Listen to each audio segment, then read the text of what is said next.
Hello, and welcome to this time of Midweek Devotion. I am so thankful to Pastor Michelle for this idea of Faithcations, where we can travel virtually in a way when such travel may not be possible. With these trips, we are not escaping our reality, but using past experiences to help us grow in faith. In a faith needed to face our current fears and concerns, and even the upheaval in our world. Last week, Michelle started in Israel on the road between Jerusalem and Jericho and invited us to be people who provide refuge to others, like the Good Samaritan on that particular road. So I wanted to stay in the same area in Israel, and more specifically at the Sea of Galilee. This sea is shaped like a heart, which you can see here on the map. I've got to tell you, my first impressions were not great. I looked at this sea and said to myself, that's not a sea, that's a lake. It is not very big at all, about 10 miles long, north and south, and about 7 miles wide. We have bigger bodies of water around here. The sea is fed by the Jordan River, and I had similar impressions of this particular river. I said to myself, that's not a river, that's a creek. It's not very big at all either. But then on this pilgrimage to the Holy Land, we opened the Bible. As we rode in a boat on this lake, as we walked along the shores, and then this place came to life. And it helped make the scriptures come to life for me as well.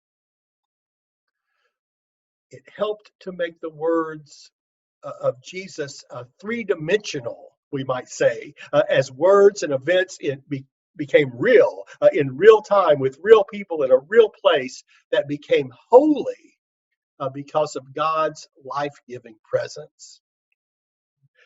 Jesus did 80% of his ministry in and around this lake, where there was a diversity of people at the time. This was a crossroads of sorts in the world.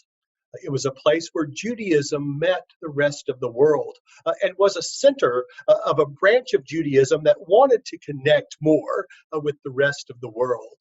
So Jesus went from place to place along these shores and opened the gospel of God's love and did so in some challenging ways.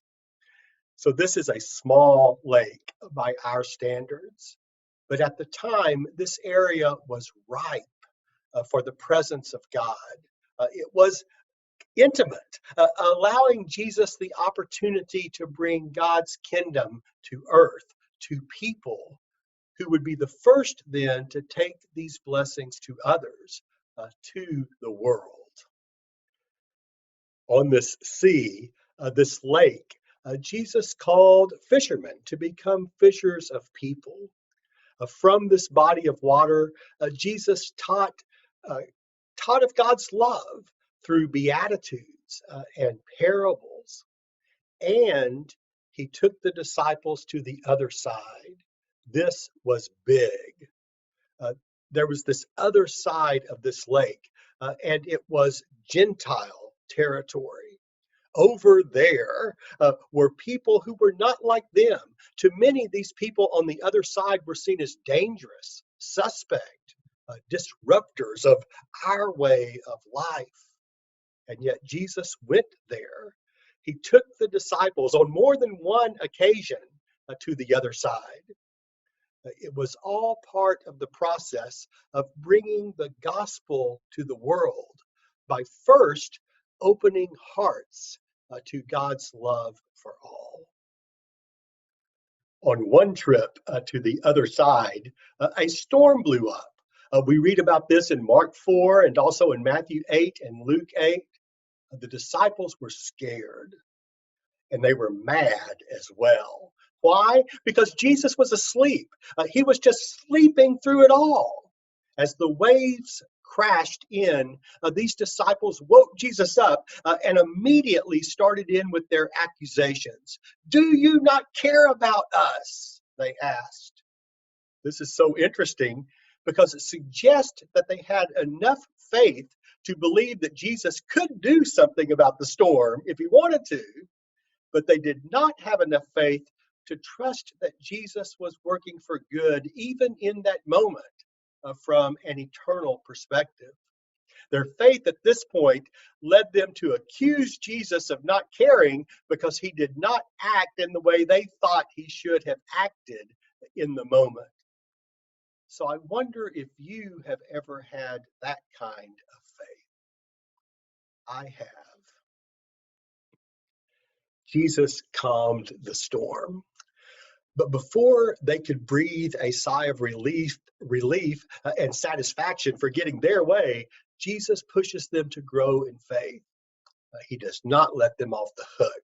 He asks them, "Why are you afraid?" Now, notice, not why were you afraid during the storm, but why are you afraid? They are still afraid. He asks, "Have you no faith?" Take notice of this. The opposite of faith here is not doubt. The opposite of faith is fear. They are being called to a faith that trusts in God, a faith that moves them to step out into the unknown, even into the storms of life, knowing that God would be with them and would see them through. So fear invites us to protect ourselves and our views and keeps us in place. Faith invites us to risk relationship. Fear invites us to live within the limits that we have created. Faith calls us into the limitless love of Christ. That's the lesson that Christ shares with these disciples and with us as disciples. Friends, storms do come. And note this storm did not bypass the disciples just because Jesus was in the boat. The storm came, and Christ was there to see them through. And remember this, Jesus calmed the storm so that these disciples could go to the other side, so that they could go over there where the challenge to live in faith rather than fear would only continue and only grow.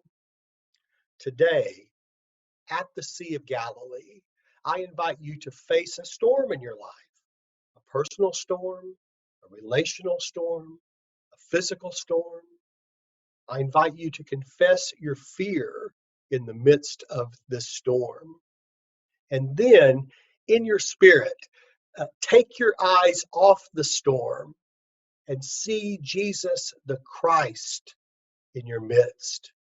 Christ, our living Lord, is there. Christ is with you.